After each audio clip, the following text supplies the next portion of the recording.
Alors le barman n'a commencé que tu m'auras les politologues depuis New York. Mbalima on y est tellement badé, ni messages tellement badé quand il y a formé l'indemne la delna. Malion, on a voulu quand Mali libération moitié d'Isra. Mokti dugu dobe non.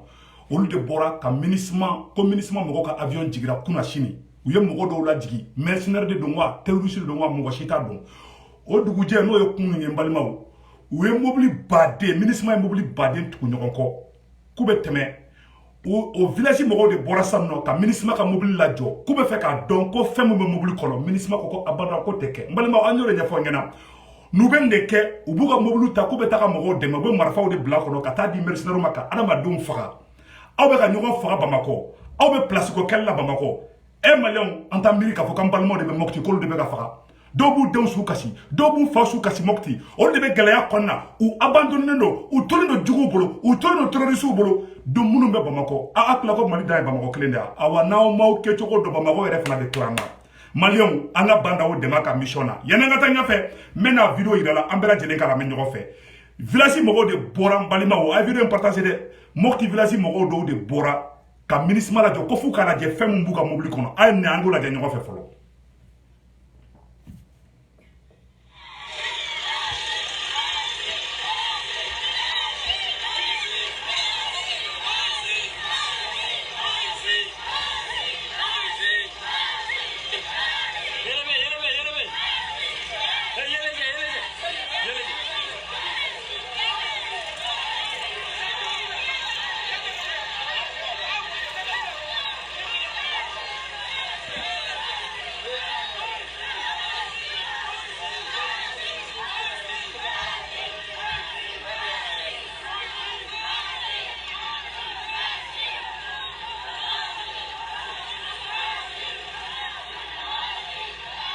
Voilà, Malmao, on y a la village mogo de Bora. Nous, Dien Torah moumen nous kauka la village konana.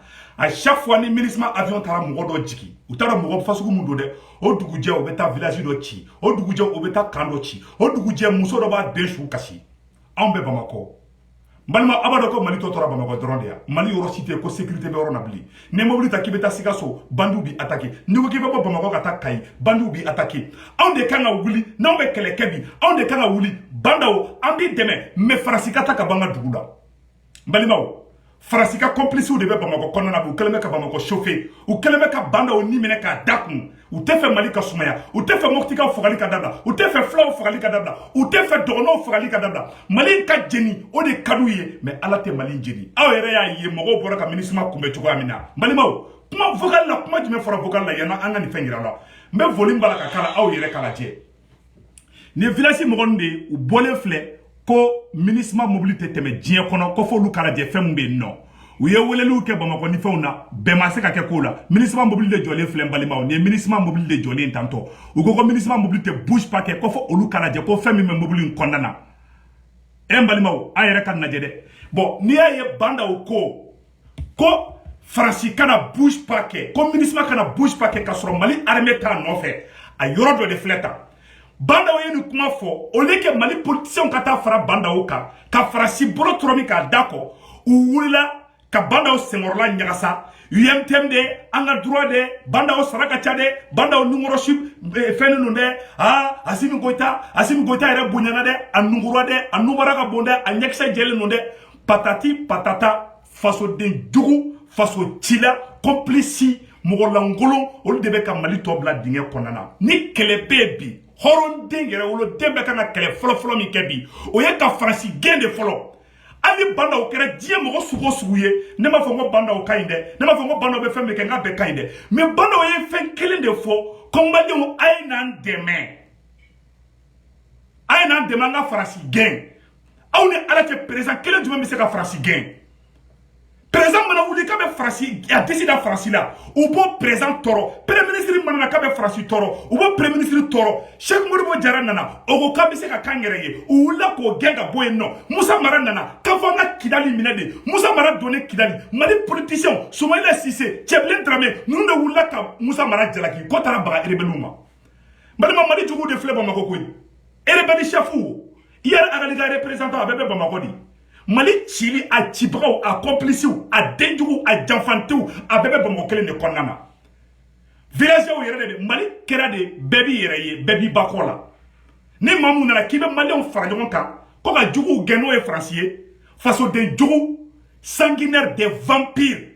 mamu be u te hina u sato ɲa te kira bilahi olu de be wuli bi ku be façon de ɲumanw kɛlɛ bi ayatala a denangolo bubu ka denangolo be radio sow la u be ka malien na distrait de ka o ɲina mɔktikaw kɔ k'aw ɲɛsi bandaw ma k'an ɲɛsi an yɛrɛ dama ka ɲɔgɔn kɛlɛ an ne ka malien den dɔ kɛlɛ bi a mani ne yɛrɛ bolo an bɛɛ malien bɛɛ kan k'i tɛgɛ di ɲɔgɔn ma ka fɛn kelen min kɛ bi o ye ka farasi gɛn de farasi ye anw ka kidali sanu kɛ u ta ye farasi ye aéroport jɔ kidali mali armée tɛ se ka don kidali bi a y'a politicien jumɛn ye k'a fɔ ko farasi ka nin man ɲi farabugu minɛlen filɛ mali armée kelen de bɛ ka baara kɛ a y'a jumɛn wulile a opposant a dakalajan a faso denangolo jumɛn wulile farasi aw nana ka bɔ anw dɛmɛ an ka farabugu minɛlen filɛ a ye n'an dɛmɛ ka farabugu libéré a y'a jumɛn ye k'a fɔ u bɛ wuli de dɛ u b'u ɲɛsin autorité de ma kuma bɛɛ n'i ko k'an ka président gɛn a bɛɛ bɛ taa boulevard de l'indépendance la mais n'i ko ka farasi ko ka hali farasi kɔrɔfɔ a si tɛ kuma a bɛɛ bɛ su a bɛɛ bɛ t'u ka salon kɔnɔ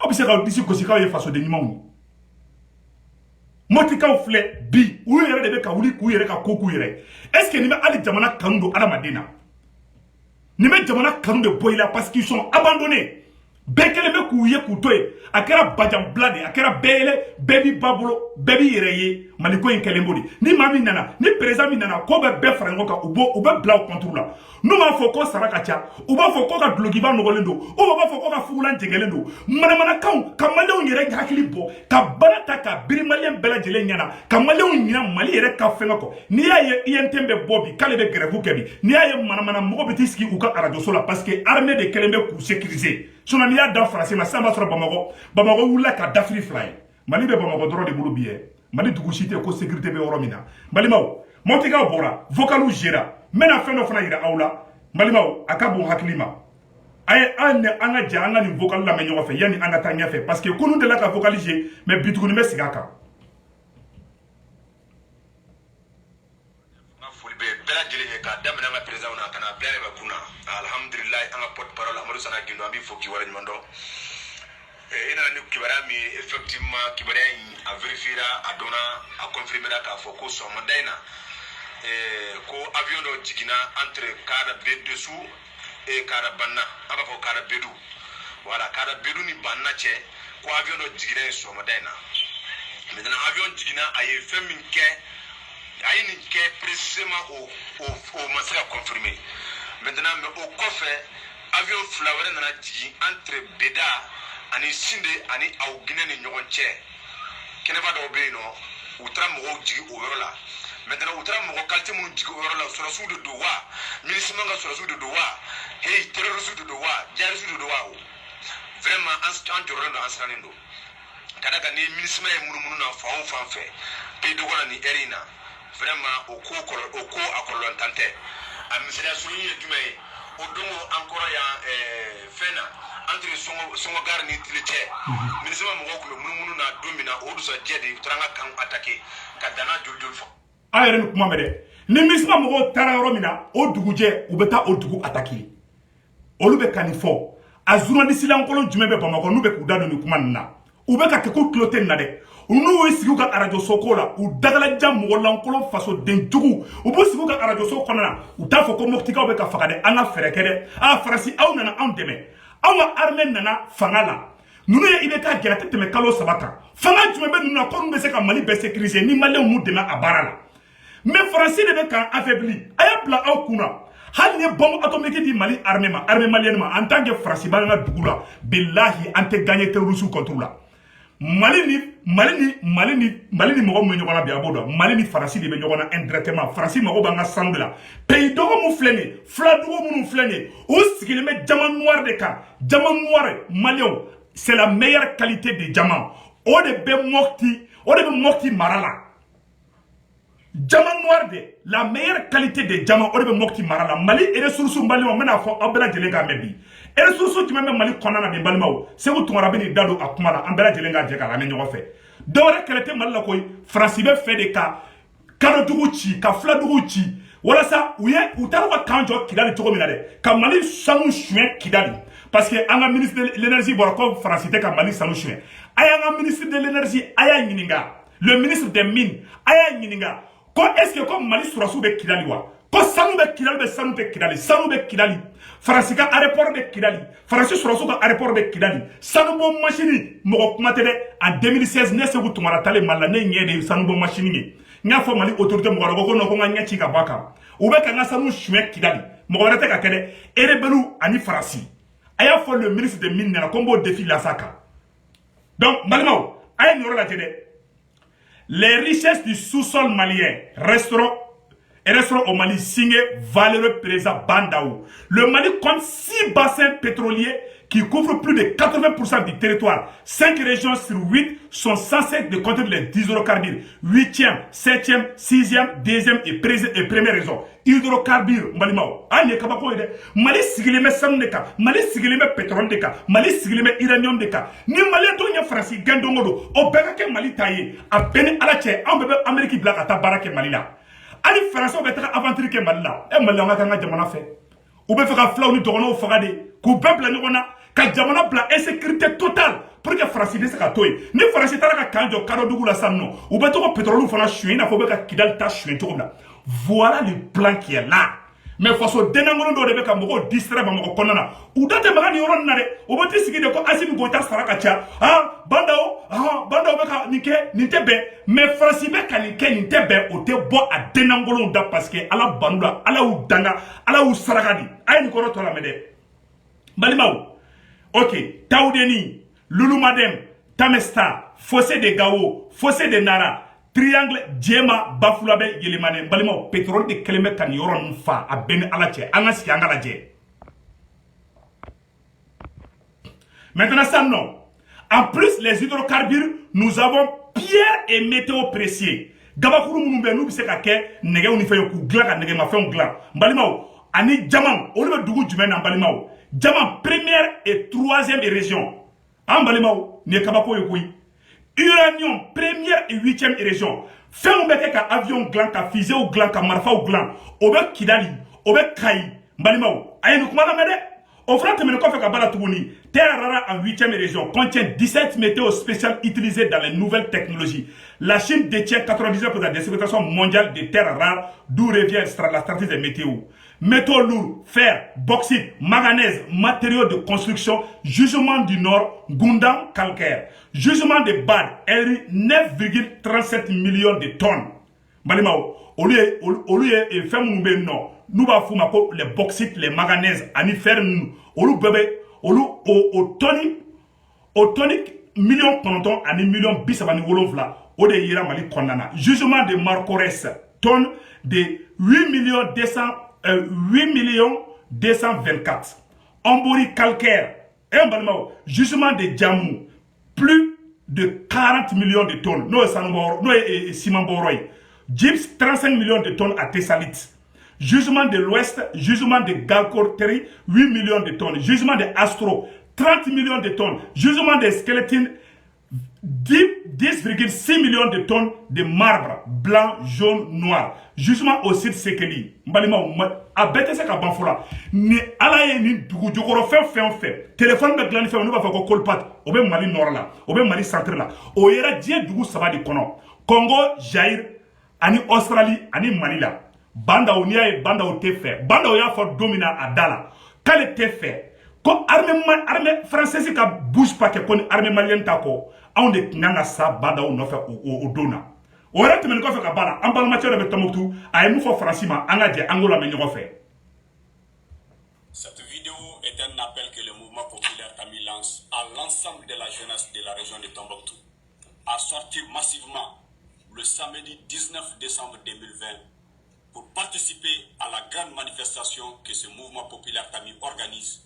Le départ va se faire devant le stade municipal de Tombouctou. Nous allons marcher sur la base militaire française basée ici à Tombouctou pour dénoncer le vol de notre or par cette armée française et de réclamer ce tort que l'armée française a volé. C'est notre or, c'est l'ordre du terroir. Voilà. Ça ne nous appartient pas. Hali sangme be Tombouctou. Billahi France de beka beshme. A denangolo munu sigele bamako. Aye France to est-ce que fenga dugu tiengono iga jamana elebe baloni femiye. Mogodo kana bika jamana kan. Ko chouin. Ni eka nga mogo folo jume kele kan go kele oyo otigudi. ou t'es France toko boudade aïs c'est des agents provocateurs à journalistes colon dagala jambu siga radio sola kuma wéré te boudade et karsaya dontan ni imamu mani awo ni politicien mani mais Franci o toko te boudade ou fa de Francier Francica agent secret de keleme ka malifa a radio so keleme do a radio a barakela do be Francica agence ou de bousara ou sera meni Francica société privée ou di wala sa u gato ka kuma wéré do malien ngolo la ka a ba la France ka malien nyina oko Franci dégage ka malien nyina oko kana ni kuma wéré ou ye nous mataka foko karsa muso son toshi ga jade karsa mamuso karsa mamuso kunche ga jugude karsa moke kumbeta de kamugu la distrait kamana biri mogo nyana mogo to mogo ga nyina France ko de mais mogo ko nyesi ministre do ma corruption ambe fa ka corruption clair amba donta ni ministre ye zone mais France be kamuke date maka ulade voilà des agents secrets de la France malien a mogo benno ou France to te bouda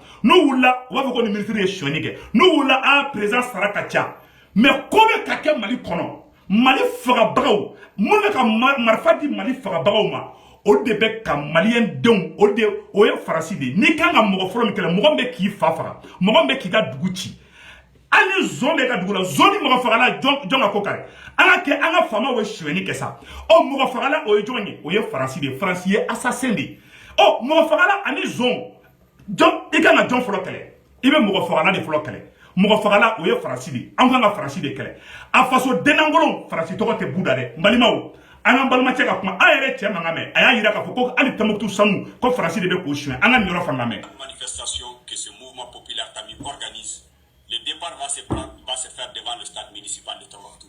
Nous allons marcher sur la base militaire française basée ici à Tombouctou pour dénoncer le vol de notre or par cette armée française et de réclamer ce que l'armée française a volé. C'est l'autre. Oh, c'est l'ordre du terroir. Bon, on te met en fait on a Turquie présent mangana me. Neko mo de la jugu chine no mali kele fait. Ntiro ikado mali jamana mi ni sine sigi baba bulu dono kabo sanu la dunia kono. Nga mali jamana mi c'était mali de wi ka sanu soro ka labo ku ere nafani aye. Au-delà kabini wakati jan France jamana ni dano mali maralika wala saka ni sorfen nkatai ayren mesare OK on te wele ko fatuguni anga siri président la beka mfo France ma ay namede. En ce qui concerne les Français, c'est connu. La France était le porte-drapeau du soutien au terrorisme en Syrie depuis les premiers jours. Ils ont les mains tachées du sang des Syriens et on ne considère pas qu'ils ont changé de position depuis. C'est pour cela qu'ils ne sont en mesure d'appeler à une conférence, supposée être une conférence de paix. Celui qui soutient le terrorisme n'a pas le droit de parler de paix. En ce qui... Donc, balma, obela jele ni sabe. Mais siri président de mangay. Bon, balma, ni be facteur de kayira aula kafo, mali be jafa jugu min kono bi. Anga banda o deme contre la France. France bi se ka gencho ga mina balima billahi mena mali carte ira aula akabo hakilima a carte mali carte fele mena ira aula mali totora bamako kelen doroni amay motika yo boli mi ke ka fo ko armée française te teme Centrafrique mo yo kelen de kay depuis irisi ou tar Centrafrique on fait billahi ulu la fiera anya tawli armée française gencho ko